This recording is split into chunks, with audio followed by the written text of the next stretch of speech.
നമ്മളെല്ലാവരും ഒരിക്കലെങ്കിലും കേട്ടിട്ടുണ്ടോ? ശനി പിടിച്ചു, ശനികാലം തുടങ്ങി, ഇപ്പോൾ എല്ലാം മറിഞ്ഞു. പക്ഷേ ശനി ശരിക്കും ആരാണ്?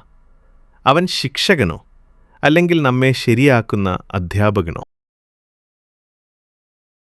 ശനി എന്ന പേര് കേട്ടാൽ മനസ്സിൽ പേടി വരുന്നത് നമ്മുടെ തെറ്റല്ല.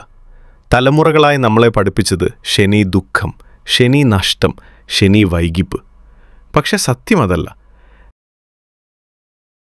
ശനി സൂര്യപുത്രൻ, കർമ്മഫലദാതാവ്. നമ്മൾ ചെയ്യുന്ന ഓരോ പ്രവൃത്തിയുടെയും കണക്കെടുക്കുന്ന ഒരേ ഒരു ഗ്രഹം.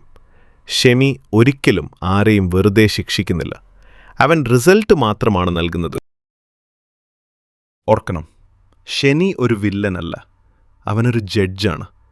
നമുക്കിഷ്ടമാകുന്ന വിധിയല്ല നൽകുന്നത്, നമുക്ക് അർഹമായ വിധിയാണ് നൽകുന്നത്. ശനിയെല്ലാം വൈകിപ്പിക്കുന്നത് എന്തുകൊണ്ട്? കാരണം ശനി നമ്മളെ തകർക്കാനല്ല, നമ്മളെ ബലപ്പെടുത്താനാണ്. വേഗത്തിൽ കിട്ടുന്ന വിജയം നമ്മെ പഠിപ്പിക്കില്ല, പക്ഷേ ശനി തരുന്ന വിജയം ജീവിതം മുഴുവൻ നമ്മെ പഠിപ്പിക്കും. നിങ്ങളുടെ ജീവിതത്തിലെല്ലാം തകർന്നൊരു സമയമുണ്ടായിട്ടുണ്ടോ?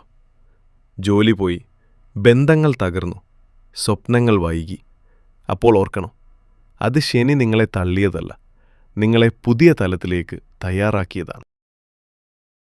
ശനി സമ്പത്തെടുത്തേക്കാം, പക്ഷെ സ്വഭാവം നൽകും. ശനി ആഡംബരമെടുത്തേക്കാം, പക്ഷേ ആത്മബലം നൽകും.